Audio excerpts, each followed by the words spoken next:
Today we're just outside of Death Valley, visiting the remains of a boomtown that only lasted a short time, but whose ruins have become some of the most photographed in all of Nevada.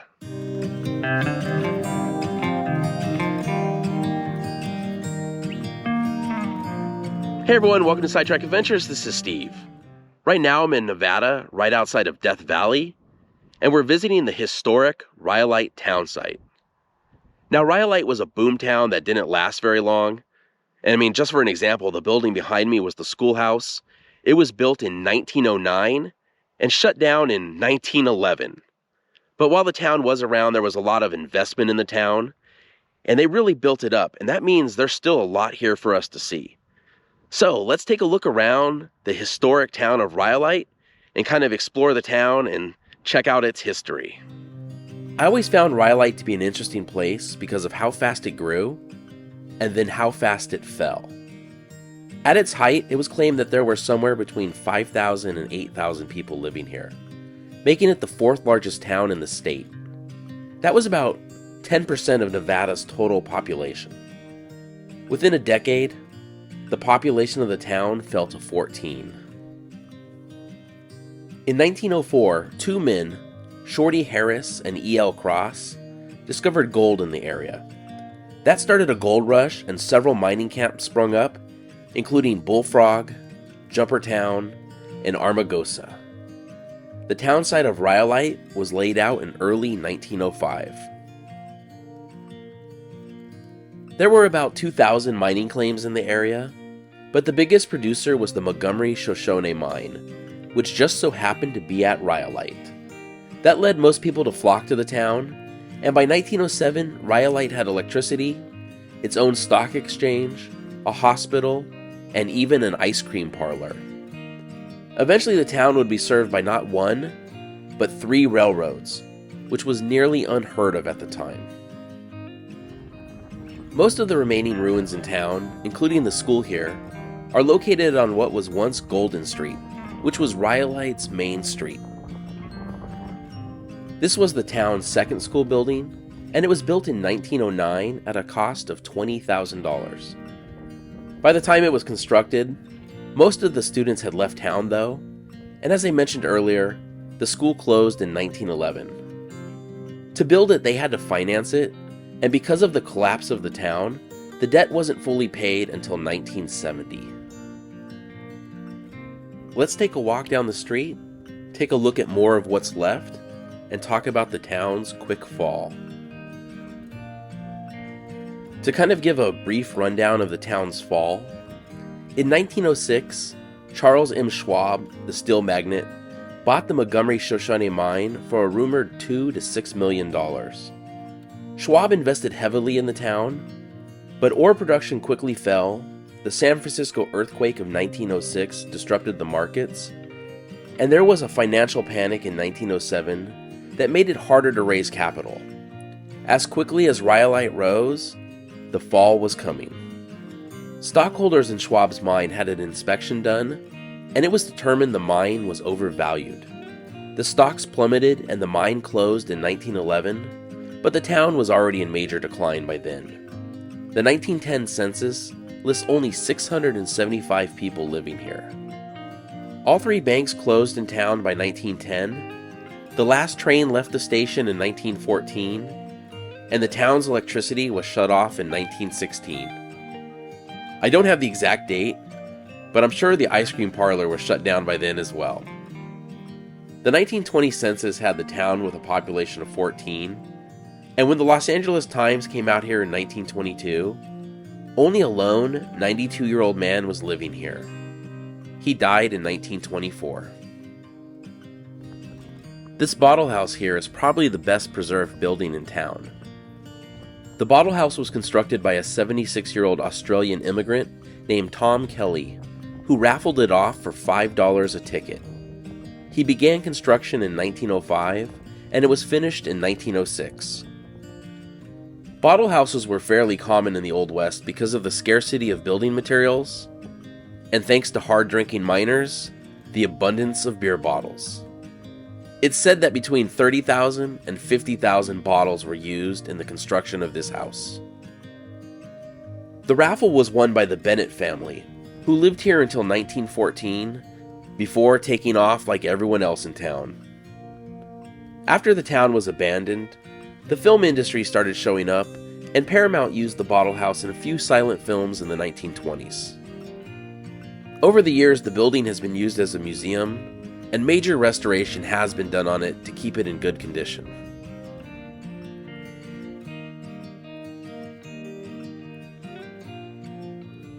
There are a few other people walking around here right now, but it's so quiet here, it's hard to imagine this was once a busy street in a town with thousands of people. Here is the old Porter Brothers store.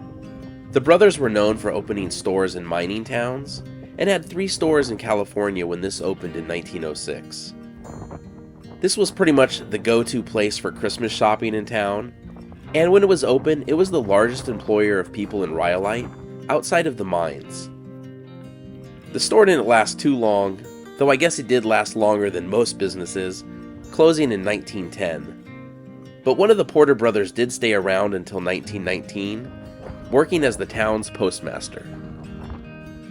It doesn't look like there's a lot left, but now we're going to head down what was once Colorado Street to where the town's red light district was.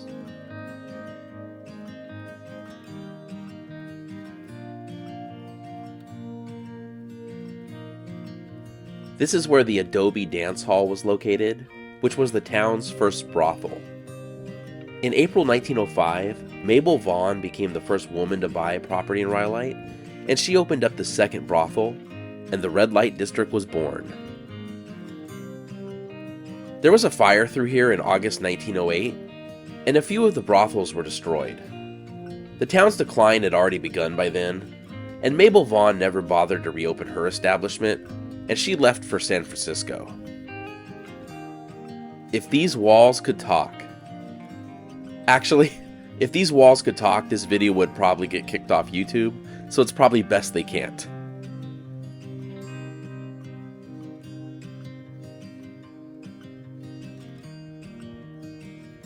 And of course, right next to the red light district is the town jail.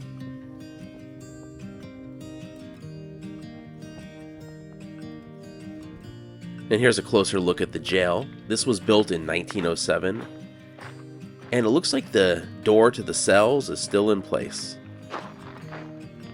Take a closer look at it here.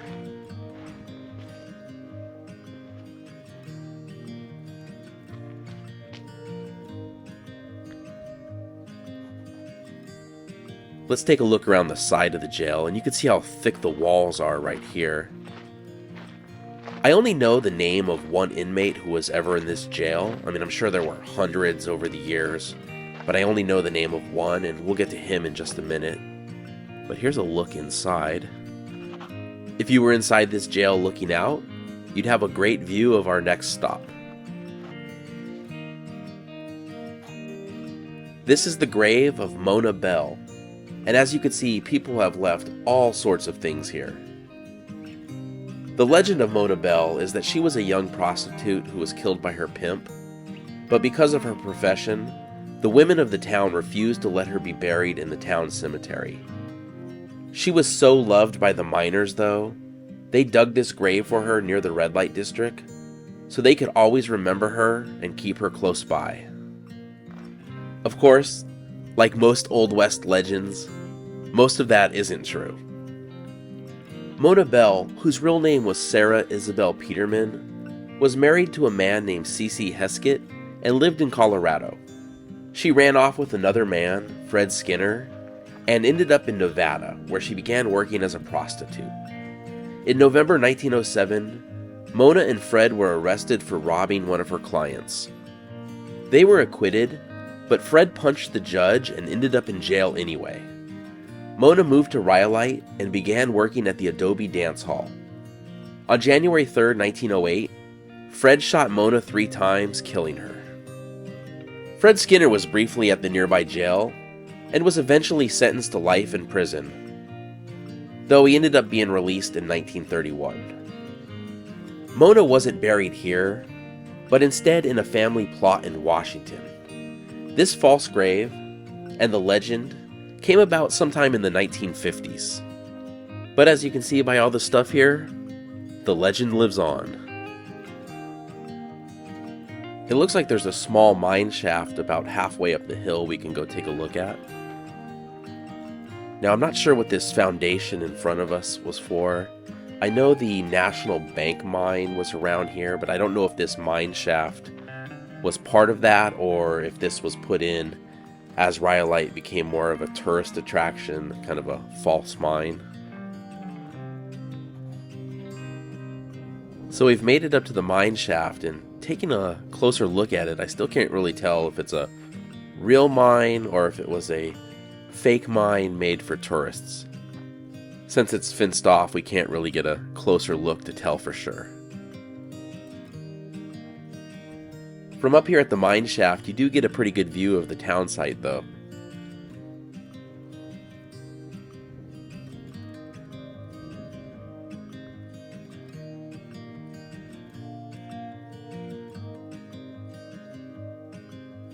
This building here is in great condition.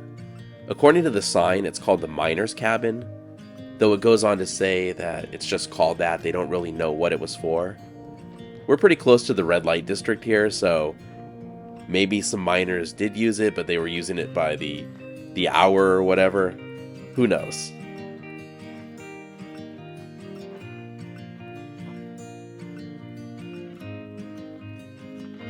Walking around the town site, even when you're not near ruins, you see signs that civilization was here pretty much everywhere you look.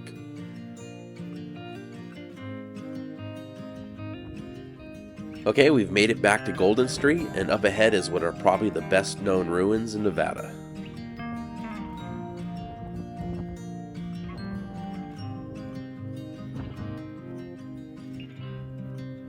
This is the Cook Bank building, and it cost $90,000 to build when this was constructed in 1908. And according to pretty much anything you read on Rhyolite, these are also the most photographed ruins in Nevada. The building had 3 stories plus a basement. The bank was on the first floor, there were offices on the second and third floor, and the post office was in the basement. The interior was said to have marble floors and staircases, and mahogany accents. You could probably guess by now where this is going though. The bank was open less than 2 years, closing in 1910. A lot of people lost a lot of money in Rhyolite.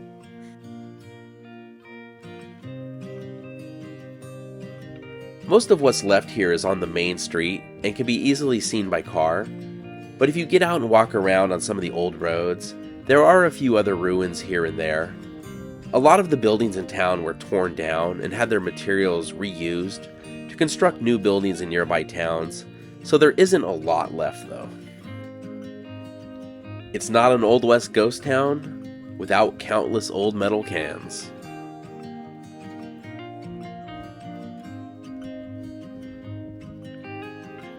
The Las Vegas and Tonopah was the first railroad to make it to Rhyolite, with their first train arriving here on December 14, 1906, with about 100 passengers. Eventually the Tonopah and Tidewater and the Bullfrog Goldfield railroads would join them, making it 3 different railroads that serviced the town. By 1907, the Las Vegas and Tonopah Railroad was hauling 50 freight cars per day into town, so they needed a bigger depot to handle the traffic. Construction of this depot began in September 1907. This depot cost $130,000 to build, and it opened in June 1908. Within a month of the depot opening, more people were leaving town than coming in. The railroad turned a small profit in 1908, but lost money every year after, and the tracks were removed in 1919. As automobiles became more popular, tourists started coming to Rhyolite in the 1920s to see the abandoned town. In 1935, Westmoreland bought the depot, and starting in 1937, was operating it as the Rhyolite Ghost Casino. There was gambling on the first floor, and a different kind of entertainment on the second floor. the same kind you would have found in the old red light district. This only lasted a few years though, as World War II pretty much killed tourism to the town. For a while there was a museum in the building, but it's been owned by the Bureau of Land Management since 2000, and they're currently doing restoration on it. And the depot is pretty much the end of the road. But from here, you could take a look back, and if you imagine standing here in 1907, we'd be looking at the fourth biggest town in Nevada, with thousands of people living here. So that's our look at what remains of the boomtown of Rhyolite. Thank you so much for watching. If you enjoyed the video, please give it a thumbs up, consider subscribing, and we'll see you next week.